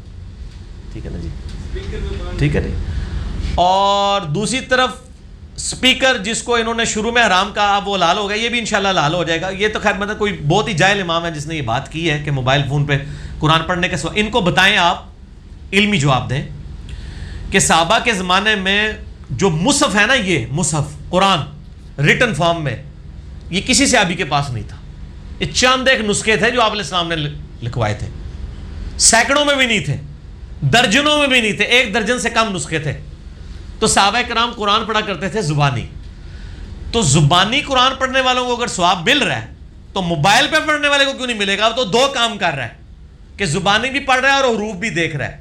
باقی جو آپ نے تیسرا ثواب نکالنا ہے کہ جی وہ قرآن چونکہ جب تک مصحف ہاتھ میں پکڑا ہوگا, یہ پکڑنے کا ثواب الگ سے ہے, یہ تیسرا ثواب ہے. اس کو پکڑ کے رکھیں یہ ایک ثواب ہے, اس کے الفاظ کو دیکھیں یہ دوسرا ثواب ہے اور پڑھنا تیسرا ہے. تو دو ثواب تو مل رہے ہیں ان کو جو موبائل پہ پڑھ رہے ہیں. صحابہ کو تو ایک ثواب ملتا تھا, وہ زبانی پڑھتے تھے. موبائل پہ پڑھنے والے کو دو ثواب مل رہے ہیں, وہ دیکھ رہے ہیں الفاظ اور پڑھ بھی رہے. پکڑنے والا آپ کی نظر میں نہیں ہے نا, چلے ہم وہ مان لیتے ہیں آپ کو خوش کرنے کے لیے, لیکن پھر بھی صحابہ سے زیادہ ثواب مل رہا ہے عام بندے کو, کیونکہ الفاظ دیکھ بھی رہے اور پڑھ بھی رہے. اے پھکی جے انجینئرنگ کران گے تواڈے نال, اللہ دے فضل نال ایسی انجینئرنگ ہوئے گی کہ بھول جاؤ گے سب کچھ. تو آج کے دور میں جو موبائل سے دیکھ کے پڑھ رہا ہے اس کو صحابہ کرام جو زبانی پڑھتے تھے اس سے زیادہ ثواب ہے, اگر ان کے وہ لیول اور نیت بھی اس لیول کی ہو. وہ ایک علیحدہ سے بات ہے, اس میں نہیں ہم پڑھ رہے, میں اوور آل گنتی کی بات کر رہا ہوں کہ ایک بندہ دیکھ رہا ہے اور ساتھ پڑھ بھی رہا ہے, یہ ڈبل ثواب ہے. اور ایک بندہ صرف زبانی پڑھے. صحابہ تو زبانی پڑھتے تھے. جامعہ ترمذی میں حدیث ہے مولا علی علیہ السلام سے کہ نبی صلی اللہ علیہ وآلہ وسلم کو حالت جنابت کے علاوہ کوئی اور حالت قرآن پڑھنے سے مانے نہیں ہوتی تھی. صحیح مسلم میں حدیث ہے, عائشہ کہتی ہے میں حیض سے ہوتی تھی اور نبی صلی اللہ علیہ وآلہ وسلم میری گود میں سر مبارک رکھ کے قرآن پڑھتے تھے. سر اے تو وہ جواب لگ گیا جی, آپ کی بیوی حیض کی حالت میں ہو اور آپ اس کی گود میں رکھ کے قرآن پڑھیں, تسی تے کہنا ہے قرآن دی گستاخی ہے. اور نبی علیہ السلام کرتے ہی تھے, صحیح مسلم میں حدیث ہے. سر ہمارے پاس ایسے جواب ہیں, ایسی ایسی انجینئرنگ ہے کہ سارے انجینئر اور مولوی فیل ہیں, اس لیے کہ انہوں نے جزوی دین لیا ہے, انہوں نے کبھی سوچا نہیں, انہوں نے اپنی عقل استعمال نہیں کی. اور حقیقت بات ہے, جب میرے بھائی آپ اسکول سے بھاگے ہوئے لوگوں کو علم دین کی لائن میں ڈالیں گے تو دین کے امام بھی پھر لوڑے لنگڑے لوگ ہی پیدا ہوں گے نا. انٹلیکچوئلز لوگ کیا آئے دین کے اندر؟ اس میں ہمارا بھی قصور ہے کیا ہم نے انٹلیکچوئلز کو دین کی فیلڈ میں ڈالا کہ آج ہمارے امام وہ لوگ بنے جو دینی اور دنیاوی دونوں علم رکھتے ہوں. جو بچہ نلائق ہوتا ہے اس کو کہتے ہیں مدرسے میں ڈال دو. تو سر پھر جب دین مدرسے میں اس طرح کے لوگ ڈالیں گے تو انہوں نے لائق تو کون نہیں ہو جانا, انہوں نے بعد میں پھر وہی نلائکیاں کرنی ہے اور آپ کو اپنی مرضی کا دین سکھانا ہے. اما عائشہ کہتی ہے میں حیض کی حالت میں اور نبی علیہ السلام میری گود میں سر مبارک رکھ کے قرآن پڑھتے تھے, زبان ہی پڑھا کرتے تھے. قرآن پڑھنے کے لیے وضو بھی شرط نہیں ہے, ہاں جنبی نہ ہو, وضو کوئی شرط نہیں ہے. صحیح بخاری میں آتا ہے عبداللہ بن عمر اونٹ پہ بیٹھ کے بغیر وضو کی حالت میں قرآن کی تلاوت کیا کرتے تھے اور پھر سجدہ تلاوت بھی کر لیا کرتے تھے اسی حالت میں. تو یہ بالکل ان کا موقف جو ہے وہ اس حوالے سے باطل ہے کہ جی ثواب نہیں ملے گا, ثواب ملے گا انشاءاللہ. یہ تو بیسیکلی سازش ہے نا قرآن سے دور کرنے کی, کیونکہ موبائل کی وجہ سے ان کا ایک بڑا مسئلہ خراب ہو گیا نا. انہوں نے ایک جعلی مسئلہ بنایا تھا کہ قرآن کو آپ بغیر وضو کے ہاتھ نہیں لگا سکتے, وہ فیل ہو گیا ان کا. موبائل کو آپ کر سکتے ہیں, موبائل کو ایون آپ چھو بھی رہے ہیں تو اوپر سکرین ہے, ان کا مسئلہ ہی ختم ہو گیا. انہوں نے تو مصیبت ہی پانا, جو مصیبت ختم ہو گئی تو اسی ہر ٹائم انجن کر کے دیکھو گے, وہ چاہتے ہی نہیں کہ تسی بار بار قرآن دیکھو. فتوے بھی نہیں لگا سکتے موبائل پہ, تو آپ کو ویسے تو وہ بھی مسئلہ جعلی ہے کہ بغیر وضو کے قرآن کو ہاتھ نہیں لگا سکتے. میرا آپ یوٹیوب پہ کلپ دیکھ لیں, بغیر وضو کے قرآن کو ہاتھ لگا سکتے ہیں, نان مسلم کو قرآن دینا. وہ جعلی مسئلہ بھی اپنی موت مر گیا کہ جب موبائل میں قرآن آ گیا تو اب یہ کہہ نہیں سکتے کہ چھوا ہوا ہے آپ نے. تو انہوں نے کہا کہ اس کا طریقہ ہے کہ اگلا انہوں نے گولی کراؤ کہ سواب ہی کو نہیں جاؤں تاکہ ناسی جان قرآن تو نہ اسی نہ نسن دیں اللہ فضل نال. تسی داڑیاں پگڑیاں رکھ کے جو علماء یہودا کردار ادا کر رہے ہو نا مسلمانوں گھس کے, تو اللہ کے فضل سے اسلام کے مجاہد بھی موجود ہیں جو آپ کو ان صفوں سے نکال کے اور آپ کی بدعقیدگیاں لوگوں کے اوپر واضح کریں گے انشاءاللہ. اگلا سوال ہے سورہ حامیم السجدہ کی آیات نمبر 10 اور 11 کے تحت زمین کی پیدائش آسمانوں سے پہلے ہوئی, جبکہ سورۃ النازعات کی آیت نمبر 30 ہے والارض بعد ذلك ضحاها. اس کے تحت یہ تضاد کیوں آ رہا ہے؟ یہ تضاد نہیں ہے میرے بھائی, یہ اگلے دن ایک بھائی نے مجھے ای میل کے اوپر بھی سوال کیا تھا, میں نے ان کو جواب دیا تھا. سورہ حامیم السجدہ میں اللہ تعالیٰ نے یہ فرمایا کہ ہم نے آیت نمبر 10 اور 11 میں جو پچھلے درس میں ہماری گزر چکی ہیں کہ ہم نے زمین و آسمان کی پیدائش کا وہ جو 6 دن کا قرآن پاک میں جگہ جگہ آتا ہے نا, ہم نے زمین و آسمان کو فی ستۃ ایام 6 دنوں میں پیدا کیا. اس کا بریک اپ سورہ حامیم السجدہ سورہ فصیلت میں آیت نمبر 10 اور 11 میں آیا کہ 2 دن کے اندر ہم نے زمین پیدا کی, اگلے 2 دن کے اندر زمین میں اسباب رکھے, یہ 4 دن ہوئے, اور اس کے بعد اگلے 2 دن کے اندر ہم نے 7 آسمان بنائے. جبکہ سورۃ النازعات کی آیت نمبر 30 میں آیا کہ ہم نے زمین کو اس کے بعد رہنے کے قابل بنایا. زمین کی پیدائش کا ذکر نہیں ہے یہاں پہ, پیدا پہلے ہی ہو چکی تھی. ظاہر ہمیں بھی سائنٹیفکلی پتا ہے کہ بعد میں وہ ٹھنڈی ہوئی, پھر آہستہ آہستہ بارش ہوئی, پھر اس سے سبزہ ہوگا. رہنے کے قابل جو ہے وہ آسمانوں کی پیدائش کے بعد بنایا گیا, اسے پیدائش اور اسباب اس میں پہلے رکھ دیے گئے تھے, لہٰذا دونوں چیزوں میں کوئی تضاد موجود نہیں ہے. آپ آیات کو غور سے بھی پڑھ لیا کریں, اس میں ہے کہ ہم نے زمین کو اس کے بعد بچھونے کے طور پر رہنے کے قابل بنایا. بعض لوگوں نے اس کا ترجمہ یہ بھی کیا ہے کہ ہم نے زمین کو اس کے بعد ایگ شیپ میں بنایا, لیکن لٹریچر میں اس کی کوئی اس حوالے سے دلیل نہیں ملتی. ایک دو دفعہ میں نے بھی بیان کیا تھا, لیکن پھر میں نے اس کی جب تحقیق کی تو ایسی کوئی دلیل نہیں ملتی. یہی ہے کہ زمین کو رہنے کے قابل بنایا. ٹھیک ہو گیا جی. اور اسی میں بتا دوں, بعض لوگ کہتے ہیں جی وہ زمین فلیٹ ہے, قرآن میں ہم نے زمین کو بچھونا بنایا. بچھونا اس معنوں میں کہا جاتا ہے زمین کو کہ زمین سٹیبل ہے, کیونکہ ہر سیکنڈ میں 2 زلزلے آ رہے ہیں, ان کا میگنیچیوڈ زیادہ نہیں ہے, ورنہ زمین پہ کوئی رک نہ سکے. تو فلیٹ قرآن پاک میں کہیں نہیں ہے کہ زمین فلیٹ ہے, نہ قرآن پاک میں کہیں ڈائریکٹلی آیا کہ زمین گول ہے. سائنس سے ہمیں پتہ چلا زمین گول ہے, البتہ رہنے کے قابل ہے. اور ایک بہت بڑے گول دائرے میں 1-2 کلومیٹر تک بھی آپ جائیں تو وہ فلیٹ ہی نظر آئے گا, کیونکہ ایک بہت بڑی آرک کا چھوٹا سا حصہ آلموسٹ اسٹریٹ لائن ہی ہوتا ہے. ٹھیک ہو گیا جی. اور وہ جو سرکمفرنس 40,000 کلومیٹر کا ہے زمین کا, 40,000 کلومیٹر ہے یہ گولائی, تو اس میں 1 کلومیٹر کیا 10 کلومیٹر بھی ایک اسٹریٹ لائن ہی ہوگی. ٹھیک ہے نا. وہ فلیٹ اس اعتبار سے کہ رہنے کے قابل ہے. فلیٹ قرآن پاک نے یہ نہیں کہا کہ زمین بالکل چپٹی ہے, یہ قرآن پاک میں کہیں نہیں آیا, بالکل ہی غلط دعویٰ ہے. اگلا سوال ہے, کیا حج پر جانے سے پہلے روٹھے ہوئے رشتہ داروں کو منانا ضروری ہے؟ بعض لوگوں کا خیال ہے کہ ایسا نہیں کریں گے تو حج ہی نہیں ہوگا. وضاحت فرما دیں. حج کے ساتھ تو اس کا کوئی تعلق نہیں, روٹھے ہوئے رشتہ داروں کو ویسے ہی منانا چاہیے. بخاری میں حدیث ہے کہ 3 دن سے زیادہ ناراض نہیں ہونا چاہیے کسی مسلمان کو دوسرے مسلمان سے. باقی حج عمرے کے ساتھ اس کا کوئی تعلق نہیں. بہرحال یہ ایک ٹریڈیشنل چیز ہے. چلیں کسی بہانے سے کوئی بندہ حج عمرے پہ جانے سے پہلے اپنے رشتہ داروں کو منا کے چلا جاتا ہے. یہ پرانے زمانے سے ٹریڈیشن اس لیے چل رہی ہے کہ پہلے جو لوگ حج عمرے پہ جاتے تھے نا تو زندہ سلامت تھوڑے لوگ ہی واپس آتے تھے. 4 مہینے کا پیدل سفر ہوتا تھا, راستے میں قافلے لوٹ جاتے تھے, لوگ بیمار ہو کے مر جاتے تھے, لوگ قتل ہو جاتے تھے. ٹھیک ہے نا جی. تو لوگ گلے مل کے رو کے ہی جاتے تھے. ایک حج کے وقت جاتے تھے, اگلے حج کے وقت واپس آتے تھے. 4 اور 4 8 مہینے بن گئے نا. ٹھیک ہے نا جی. پھر لوگوں کے لیے یہ پیچھے کون باتیں کر رہا ہے اس کو فوراً نکال دینا ہے. میں نے پوری مجلس میں برداشت کیا ہے, اب میں نے اس کا نام لے کے اس کو باہر نکال دینا ہے جو آپس میں گفتگو کرے گا. تو لوگ جو ہے اپنے رشتہ داروں کو منایا کرتے تھے اور وہ ٹریڈیشن پھر آگے چل پڑی. اب تو کوئی نہیں ہے, وہ لوگ کہتے ہیں جناب یہ 4 گھنٹے کا سفر ہے, اے جناب 3 دن عمرے بعد واپس میں آ ہی جانا ہے. تو اب یہ ٹرینڈ کم ہوا ہے. باقی حج و عمرے کی قبولیت کے ساتھ اس کا کوئی تعلق نہیں ہے.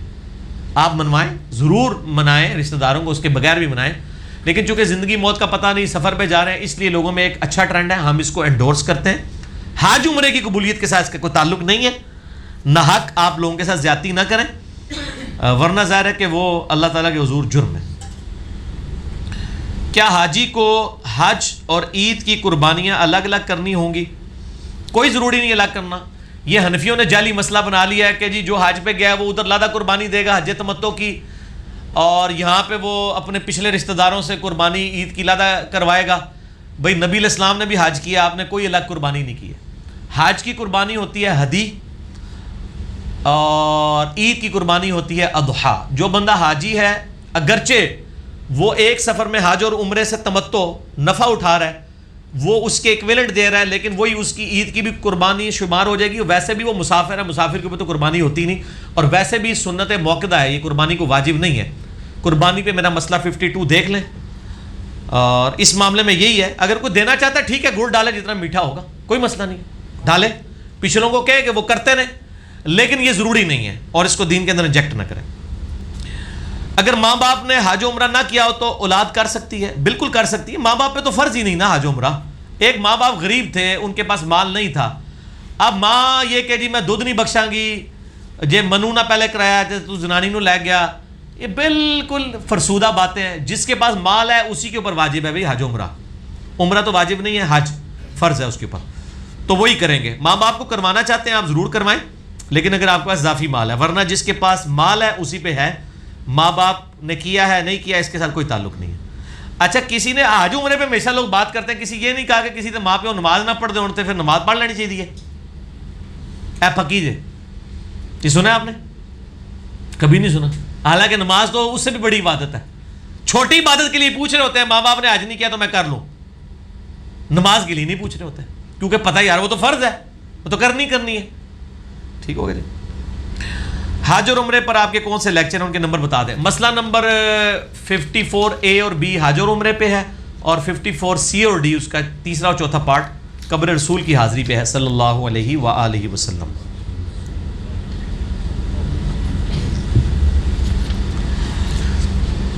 اگلا سوال ہے، اگر جسم میں کوئی شے داخل کرنے سے روزہ ٹوٹ جاتا ہے تو سگریٹ پینے والوں کے پاس بیٹھنے سے جو دھواں اندر جاتا ہے کیا روزہ توڑ دے گا؟ اچھا سوال ہے. بات یہ کہ سگریٹ پینے والے لوگوں کے پاس آپ بیٹھے کیوں ہوئے ہیں جو روزے کی حالت میں بھی سگریٹ پی رہے ہیں؟ اس کا جواب یہ بھی ہو سکتا ہے کہ میرا نفلی روزہ ہے شوال کا، رمضان کا مہینہ نہیں ہے. یہ بھی جواب دے سکتے ہیں نا کوئی. تو چاہے رمضان کا مہینہ ہے یا غیر رمضان کا، سگریٹ والوں کی صحبت سے تو ویسے ہی بچنا چاہیے، کیونکہ آپ کے ساتھ وہ نقصان کر رہے ہیں، بہت بڑے لیول کا نقصان کر رہے ہیں آپ کا، اور وہ جو دھواں چھوڑ رہے ہیں وہ آپ کی صحت کے لیے مضر ہے. ان کو بھی سمجھائیں اور اس چیز سے روکیں. میرا ایک کلپ بھی ہے سگریٹ کے اوپر، آپ وہ دکھا دیں. روزہ بہرحال نہیں ٹوٹے گا، اس لیے کہ جو چیز آپ جان بوجھ کر انہیل کرتے ہیں نا خود سے انٹینشن کے ساتھ، وہی جسم میں داخل کرنا ہے. باقی تو فضا کے اندر تو دھواں بھی ہے، پیٹرول کا بھی، ڈیزل کا بھی، آگ بھی جل رہی ہوگی کہیں سے آپ گزریں گے. اس طرح کی چیزیں جو ہیں ان کے اوپر لا یکلف اللہ نفسا الا وسعها. وہ صحیح بخاری میں بھی امام بخاری نے تعلیقاً کئی باتیں لکھی ہیں کہ اگر کسی کے منہ کے اندر مکھی چلی جاتی ہے، اب ظاہر ہے اس کے اوپر کنٹرول نہیں ہے، وہ حلق سے نیچے اتر گئی، روزہ نہیں توڑے گی.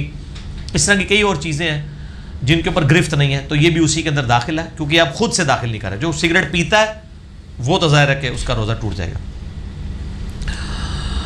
آپ درود شریف میں بعض اوقات سیدنا و مولانا کے الفاظ بھی استعمال کرتے ہیں. سیدنا بھی لفظ ٹھیک ہے، سیدنا بھی لفظ ٹھیک ہے. دال پہ پیش بھی ہو سکتی، دال کے نیچے زیر بھی، یا کے نیچے دونوں زیر ہی پڑھنی. کیا یہ کسی سیدی سے ثابت ہے؟ پہلے تو اس کو سمجھ لیں، سیدنا لفظ ہے. یہ سید کہتے ہیں غلام کو. ہم نبی صلی اللہ علیہ وآلہ وسلم کے سید ہیں اور آپ ہمارے سید ہیں. مرشد کہتے ہیں جس کو ہدایت دی جائے. ہم آپ صلی اللہ علیہ وآلہ وسلم کے مرشد ہیں اور آپ صلی اللہ علیہ وآلہ وسلم ہمارے مرشد ہیں. زبر اور زیر سے کتنا فرق ہے. یہاں نعرے لگا رہے ہوتے ہیں سیدی مرشدی، میں کہتا ہوں اس کے جواب میں کہا کریں امتی امتی، کیونکہ نعرے ہی غلط لگا رہے ہیں آپ. سیدی مرشدی تو لفظ ہی نہیں ہے، یہ ہے سیدی مرشدی. پھر آپ کہیں یا نبی یا نبی. لیکن جو آپ کے یہ نعرے چل رہے ہیں نا اس کے آپ جواب دیں امتی امتی، کیونکہ آپ بالکل غلط کہہ رہے ہیں. آپ کہہ رہے ہیں کہ میرا غلام اور جس کو میں ہدایت دے رہا ہوں، آگے سے وہ بول رہا ہے نبی صلی اللہ علیہ وسلم، نعوذ باللہ. تو یہ نعرے تو سکھا دیے، پروننسیشن بھی سکھائیں. لبیک یا رسول اللہ، اور لبیک یا رسول اللہ نہیں ہے، لبیک کا یا رسول اللہ ہے لفظ. پروننسیشن تو صحیح ہونی چاہیے، ورنہ تو الفاظ کہاں سے کہاں، ایک نقطے سے محرم مجرم بن جائے گا. اور عربی میں تو یہ بہت معاملہ ہوتا ہے. تو سیدنا و مولانا کے الفاظ کوئی حدیث شریف میں تو مجھے نہیں ملے، لیکن اس کے اوپر اجماع امت ہے. ان الفاظ کو پوری امت نے عملی تواتر سے ٹرانسفر کیا ہے، اور اس عقیدے کو بھی. صحیح بخاری میں ایک حدیث ہے کہ سیدنا عمر کہا کرتے تھے کہ حضرت ابوبکر ہمارے سید ہیں کہ انہوں نے ہمارے سید بلال کو آزاد کروایا. حضرت عمر ایک غلام کو بھی اپنا سید کہا کرتے تھے، حضرت بلال کو. تو حضرت بلال بھی سید ہیں ہمارے. مولا کہتے ہیں دلی محبوب، وہ تو قرآن میں ہے ان اللہ ہوا مولا ہوا جبریل و صالح المؤمنین. نبی علیہ السلام کے مولا ہیں اللہ، جبریل اور فرشتے اور ایمان والے، وہ ان کے مولا ہیں، یہ ان کے مولا ہیں، دلی محبوب ہیں. پھر حدیث متواتر من کنت مولا ہو فہذا علی مولا ہو، جس کا مولا میں اس کا مولا علی. تو جامعہ ترمذی میں، مسند احمد میں، سنن نسائی الکبریٰ میں یہ حدیث موجود ہے. تو نبی علیہ السلام کے ساتھ بھی سیدنا و مولانا کے الفاظ لگائے جا سکتے ہیں، اس میں کوئی حرج نہیں ہے. اگرچہ یہ تعلیم نہ فرمائے ہوں، لیکن درود شریف میں اگر اس طرح کے الفاظ ہوں جو آپ کی عزت افزائی کے لیے ہوں تو یہ نعت کی کیٹیگری میں فال کرتے ہیں. اب یہ جو درود شریف ہے مولا یصلی وسلم دائماً ابدا، حالانکہ نعت کے اشعار ہیں، لیکن یہ درود شریف بھی ہے، اس میں کچھ اشعار گستاخانہ بھی ہیں، اس کو چھوڑ دیں. لیکن یہ جو ہے پرفیکٹ درود شریف ہے، مولا یصلی وسلم دائماً ابدا علی حبیبک خیر الخلق کلہم. تو نعت کے طور پر ٹھیک ہے، درود شریف میں ایک چھوٹ ہے کہ آپ نعت یا اشعار، صحیح مسلم میں 10 حدیثیں ہیں، حسان ابن ثابت بھی نبی علیہ السلام کے لیے نعت یا اشعار کہا کرتے تھے، تو اس میں آپ درود شریف کے سیغے ڈیوائز کر سکتے ہیں، لیکن وظیفے کے طور پر وہی درود شریف سکھائیں جو نبی علیہ السلام نے سکھایا، درود ابراہیمی بخاری مسلم میں ہے، یا اس کا ایک چھوٹا پارٹ سنن نسائی کے اندر موجود ہے، انٹرنیشنل نمبر کے مطابق 1292 ہے اور ایک نمبرنگ میں 1293 ہے۔ زید ابن خارجہ کو آپ صلی اللہ علیہ وآلہ وسلم نے فرمایا، اے زید مجھ پر درود کو لازم کر لے اور اپنی دعاؤں میں پڑھا کر، اللہم صلی علی محمد وعلی آل محمد۔ درود شریف کا پہلا حصہ درود ابراہیمی کا، یہ بھی پرفیکٹ درود شریف ہے، اللہم صلی علی محمد وعلی آل محمد، تو یہ جائز ہے، اگر کوئی پڑھتا ہے تو بالکل اس میں کوئی حرج نہیں ہے۔ ٹھیک ہو گیا جی؟ اچھا جی، اس کے بعد ایک حنفی عالم اور آپ کے استاد ڈاکٹر اسرار رحمہ اللہ کا موقف ہے۔ اچھا، یہ مجھے بلیک میل کرتے ہیں اس طرح کے سوال لکھ کے، آپ کے استاد، حالانکہ اس کے بغیر بھی لکھا جا سکتا تھا، کہ سورہ جمعہ میں امام حنیفہ رحمہ اللہ کا ذکر آیا ہے، اور اس حوالے سے صحیح بخاری میں بھی ایک حدیث موجود ہے سیدنا سلمان فارسی کے حوالے سے، اس حوالے سے آپ کا کیا موقف ہے؟ بھئی میرا موقف یہ ہے کہ یہ وہ حنفی عالم اور ڈاکٹر اسرار صاحب رحمہ اللہ جو میرے استاد ہیں، دونوں کا موقف بالکل باطل ہے، فیبریکیٹڈ ہے، گھڑا ہوا ہے، قرآن پاک میں کہیں امام حنیفہ رحمہ اللہ کا ذکر نہیں آیا۔ یہ جس آیت سے ڈیڈکٹ کرتے ہیں نا، وہ سورۃ الجمعہ کی آیت ہے، جس کے کانٹیکسٹ میں یہ حدیث بخاری نہیں مسلم میں بھی موجود ہے، صحیح بخاری مسلم دونوں کے اندر موجود ہے، اور مشکات میں آپ کو 30 جلد میں صحابہ کرام کے جو فضائل والا چیپٹر ہے نا، اس میں آپ کو یہ حدیث مل جائے گی، آپ اس کو ایک دفعہ خود بھی پڑھ لینا، ڈاکٹر اسرار صاحب اور حنفی علماء کے کہنے پر نہ مان لیا کریں، ایک دفعہ ہمت کر کے خود بھی کھول کے پڑھیں کہ کیا قرآن پاک میں امام حنیفہ رحمہ اللہ کا نام لکھا بھی ہوا ہے کہ نہیں، یا اس کی تشریح کے اندر کسی مفسر نے ان کو داخل کرنے کی کوشش کی بھی ہے کہ نہیں۔ جلال الدین سیوطی کے بارے میں آتا ہے کہ انہوں نے داخل کیا، انہوں نے تو بہت کچھ دین میں داخل کیا ہے، ان کو تو آپ چھوڑ دیں، آپ قرآن و حدیث سے بات کریں، وہ ہمارے لیے دلیل نہیں ہے، ہمارے پاس کتاب و سنت کی دلیل سامنے پیش کریں۔ یہ سورۃ الجمعہ کی جو آیت ہے، اعوذ باللہ من الشیطان الرجیم، بسم اللہ الرحمن الرحیم، هو الذی بعث فی الامیین رسولا منہم یتلو علیہم آیاتہ ویزکیہم ویعلمہم الکتاب والحکمہ، وہی اللہ ہے جس نے امیین میں سے، اہل عرب میں، انہی میں سے ایک رسول بھیجا جو ان پہ اللہ کی آیات تلاوت کرتا ہے، ان کا تزکیہ کرتا ہے، ان کو کتاب و حکمت سکھاتا ہے، وَإِن كَانُوا مِن قَبْلُ لَفِي ضَلَالٍ مُبِينٍ، اور اس نبی کے آنے سے پہلے یہ کھلی گمراہی میں تھے، وَآخَرِينَ مِنْهُمْ لَمَّا يَلْحَقُوا بِهِمْ، اور ابھی ان کے علاوہ اور لوگ ہیں جو ابھی ان کو آ کر نہیں ملے، وَهُوَ الْعَزِيزُ الْحَكِيمُ، اور وہی غالب ہے، حکمت والا ہے۔ یہ جو پورشن ہے نا کہ صحابہ کو ابھی کچھ لوگ آ کر ملیں گے، یعنی تابعین جو بعد میں اسلام لے کر آئیں گے، اس کے کانٹیکسٹ میں بخاری اور مسلم دونوں میں حدیث ہے کہ حضرت سلمان فارسی رضی اللہ تعالیٰ عنہ علیہ السلام بیٹھے ہوئے تھے، اور حضرت ابو ہریرہ کہتے ہیں کہ نبی علیہ السلام نے فرمایا اس آیت کو تلاوت کر کے کہ ابھی کچھ اور لوگ ہیں جو صحابہ کے ساتھ آ کے ملیں گے، وہ صحابہ بھی ہو سکتے ہیں جو ابھی صحابی نہیں بنے، اور تابعین بھی ہو سکتے ہیں۔ حضرت سلمان فارسی کے کندھے پہ آپ صلی اللہ علیہ وسلم نے ہاتھ رکھا اور فرمایا دین اگر ثریا ستارے کی چوٹی پر بھی ہوتا تو فارس کے لوگ وہاں سے بھی اسے حاصل کر لیتے۔ یہ حضرت سلمان فارسی کی تعریف کی تھی کہ کہاں سے سلمان فارسی پرشین امپائر سے اٹھے، فارس، ایران کا پرانا نام ہے فارس، فارس سے اٹھے، اور پہلے وہ آتش پرست تھے، پھر یہودی ہوئے، پھر عیسائی ہوئے، پھر نبی علیہ السلام کا ذکر خیر سنا تو آ کے مسلمان ہو گئے، ٹھیک ہے جی، اسلام قبول کر لیا۔ تو نبی علیہ السلام نے ان کی تعریف کی کہ اگر دین ثریا ستارے کی چوٹی پہ بھی ہوتا نا تو یہ اہل فارس اتنے سمجھدار ہیں، یہ دین تک پہنچ ہی جاتے جس طرح کہ سلمان فارسی پہنچ گیا۔ یہ آپ کے بابوں کے بارے میں دی بات آپ نے گھسیٹ کے داخل کر لی کیونکہ آپ کو اجتہاد کا بہت شوق ہے نا۔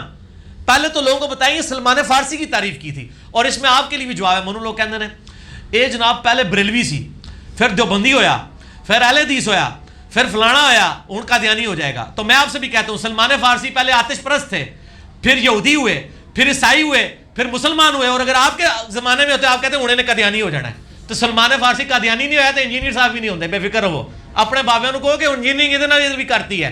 یہ جملے بھی فیل ہو گئے نے تواڈے۔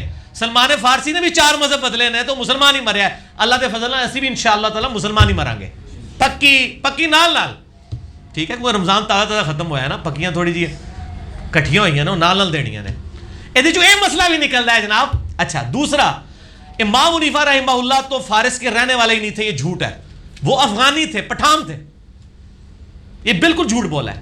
ان سے پوچھیں جو ڈیفینیٹلی ایران کے رہنے والے لوگ ہیں، ہم ان کو بتاتے ہیں میرے بھائی وہ اپنا کتابیں چھوڑ کے، یہ امام مسلم، صحیح مسلم ان کی موجود ہے. امام مسلم کا پورا نام کیا ہے؟ امام ابو الحسین مسلم بن حجاج القشیری المتوفا 261 ہجری. قشیریہ آج بھی ایران کا شہر ہے، آپ گوگل پہ سرچ کریں، اور جس کے نام کے ساتھ قشیری آ رہا ہے اس پہ تو تم لوگوں کو شرم نہیں آتی ہے یہ فضیلت لگاتے ہوئے کہ اگر سلمان فارسی پہ یہ فضیلت لگنی تھی تو میرے نزدیک اگر اس کے بعد کسی بندے کے اوپر فضیلت لگانی ہے نا اہل فارس میں سے، تو وہ امام مسلم ہے جو قشیریہ کے رہنے والے تھے، آج بھی قشیر، اور ان کی کتاب بھی ہمارے سامنے موجود ہے. جن اماموں کے آپ نام لے رہے ہیں ان کی تو کوئی کتابیں بھی حدیث کی موجود نہیں ہے کہ آپ نے ان کو اتنا بڑا درجہ دے دیا. اگر آپ نے انجیکٹ کرنا ہی ہے تو امام مسلم کا نام لیا کریں کہ یہ ہیں جن کے بارے میں آیا ہے، ویسے تو نہیں. اور میں آپ کو ایک شغل کی بات بتاؤں، 7-8 سال پہلے ہماری اس اکیڈمی میں قادیانی آئے اور انہوں نے یہ حدیث غلام احمد قادیانی کے اوپر لگا دی. آپ حیران ہوں گے، ان کا جی غلام احمد قادیانی بھی پیچھے سے فارس کے رہنے والے تھے اور ان کا ذکر قرآن میں بھی ہے اور بخاری میں بھی. میں کہ ہاں سبحان اللہ.